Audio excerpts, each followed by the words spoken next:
Patiri, mwari mumaze iminsi mw'ihwaniro ry'abagize umuryango wa Radio Maria kw'isi, urugendo rwagenze neza. Urugendo rwagenze neza cyane, nubwo nahavuye ndarukuramwo akagripe, nibaza yuko kabaye akantu k'akabeho kavanze uburuhe bw'urwo rugendo, urugendo rwarabaye rurerure. Nagomba rero musabe munyihangane mwumva ijwi ritameze neza, hano kamenga riko rivugira muri bafre ya sabufa, munyihanganire ku ijwi ritarongorotse cyane. Haragiyemo akagripe gakaze ngira ni akagripe k'inzungu si kamwe mwari mumenyereye ngaho iwacu, wari imisi 3-4 kagakirata n'imiti ufashe, kakirata n'imiti umuntu afashe yemeye amazi menshi akagira siporo gusa. Kasabye kunywa n'imiti, karantwara ijwi mugabo ryatanguye kugaruka. Urugendo rwo rwagenze neza, rwo urugendo rurerure rwarimo intambuko zitatu. Bwa mbere harimo urugendo rwo kuja mu bikorwa by'umuryango wa Radio Maria kw'isi yose. Harukumwe mu muryango wa Radio Maria kw'isi yose, ama Radio Maria ni menshi kw'isi yose kandi agenda aravyarana, agenda arakuzanya, ari mu muryango cyo twita famille mondiale de Radio Maria mu gifaransa, World Family of Radio Maria mu Congereza.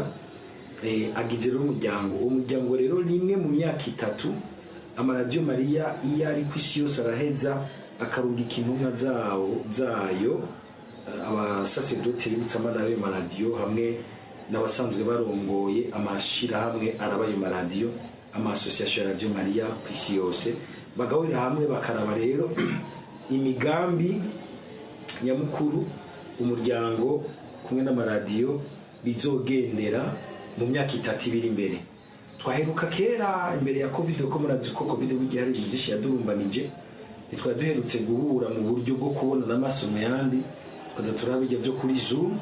Ikintu ca mbere twahakuye twaragiye gusubira kubona n'amasomo yandi, naho duhurira kuri Zoom nyene biraheza bigakiza ikintu mugabo sico kimwe no guhura abantu tukabona n'amasomo yandi. Byaraturyoheye cyane, turasengera hamwe, turicara hamwe, turaganira, turarimbura ubuzima bw'amaradiyo, turarimbura ibinabira, turakijya n'ubuzima bw'amaradiyo mu migabane yose, Afrika, Iburayi, Amerika y'Epfo, Amerika ya ruguru n'ahandi hose, Oceania na Afrika n'ahandi hose, no muri Aziya. Turaronka akanya kugira ngo turimbure mugabo tukabimbura kandi turiko turasenga, turaraba ibyo tugiye gushikako. Amaradiyo mashasha agiye kuvuka gushigikirwa muri ibi na biriya, n'ayandi agiye gukomezwa uku canke kuriya, ibintu tugiye gushira imbere mu myaka 3 iri imbere. Bica bigaruka rero bikadufasha no kumwe mu maradiyo hirya no hino mu bihugu, natwe aho dufatira kugira ngo tumenye ingene twitunganya mu bihugu.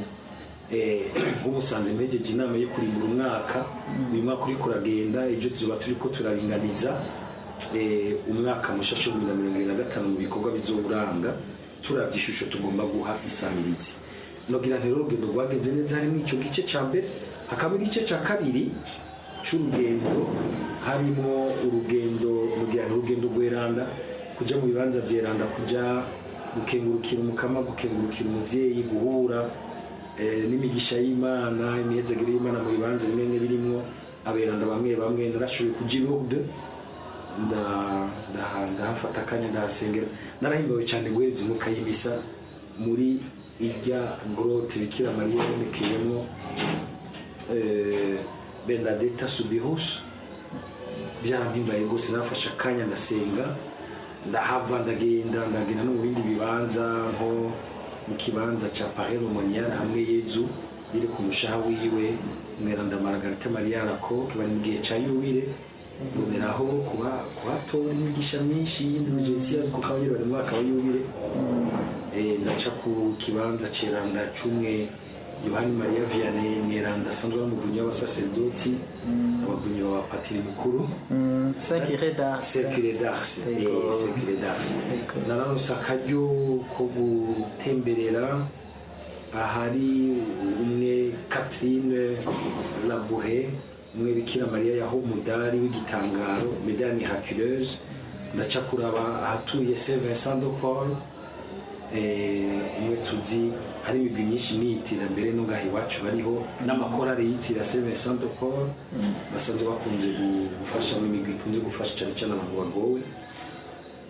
Yego ndaronka akaryo ko gutembera n'abandi bagenzi mu Bufaransa, ndashika Lisieux kwa Tereza umwana Yezu Mweranda, ndafata akanya gatonya ndagira agasabisho. Ubwo cyari igice cya kabiri magana cyari gifatanye n'ubuzima bw'iwanje. Jewe ndiko ndari mu myaka 50 y'ubuzima n'imyaka 20 y'ubusaserdoti, nari nkeneye rero gufata akanya kuja gusubira kuzirikana gushasha ku buzima bwanje nk'umukristo mu iteka ry'ibatisimu twaronse, ariko kandi nk'umusaserdoti.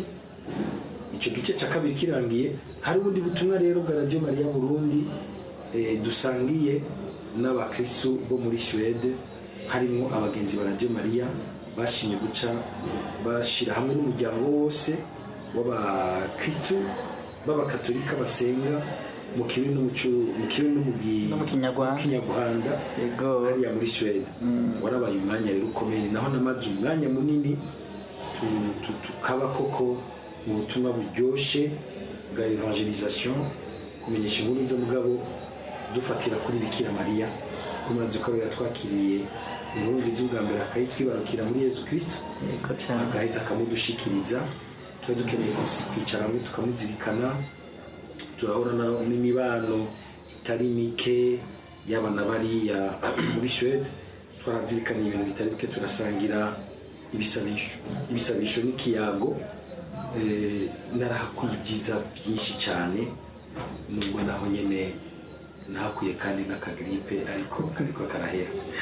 Ego cyane. None Pati muravye kubyihwaniro ry'abagize Radio Maria, ry'umuryango wa Radio Maria ku isi, kubyo bavyaravuyemwo, murabona Radio Maria Burundi hariho akarusho izohavigira?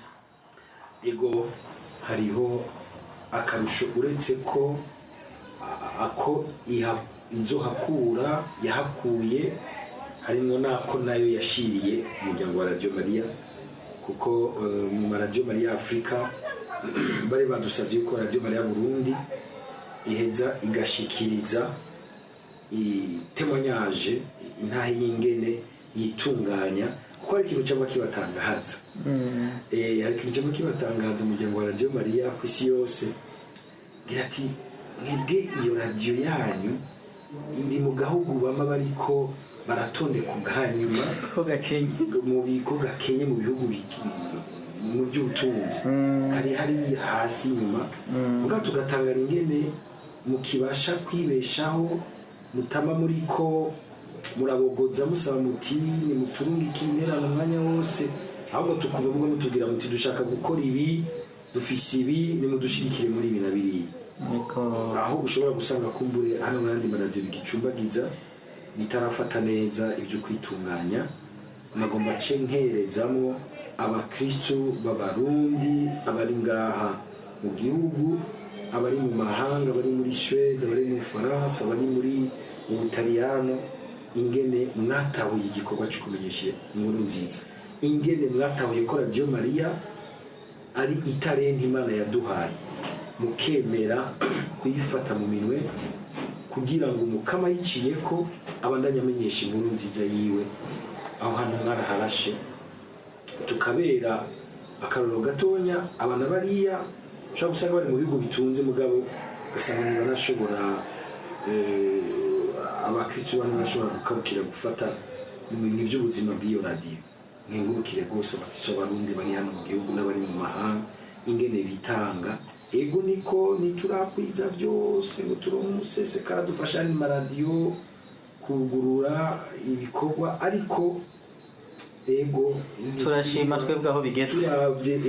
Turavye ingene ubushobozi n'uburyo bw'abarundi, nukuri turarinaza Imana, tugashimira Imana, iraduteturura ikadutabara, ikamituronsa ibyo kurya bidukwiriye uyu munsi, nkuko tubivuga mu gisata cy'abatwese. None rero akarusho Radio Maria izohakorana cyane cyane n'akarusho kubandanya ishigikirwa mu migambi imwe iremereye ushobora gusanga bisaba yuko itegerezwa gufatwa mu ntege n'umuryango wose wa Radio Maria. Muri imwe harimo ko turiko turasozera imigambi yo gushinga ama-antenne kugira ngo Radio Maria ishobore kumvikana mu gihugu cyose. Baradufashije mu byo gushinga birime, bariko baradufasha guheraheza.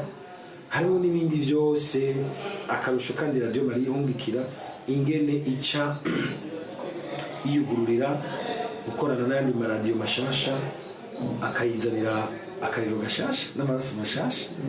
Ariko kandi iyindi nyungu ni yuko Radio Maria Burundi yahakuye kugurura imihora, kuko muri izo ngendo nagiyemo naragiye ndahakura abagenzi bashasha b'iradiyo umuvyeyi wacu Bikira Mariya. Nivyo nogira nina ku Radio Maria yakuye muri urwo rugendo nagize mu bintu nyamukuru.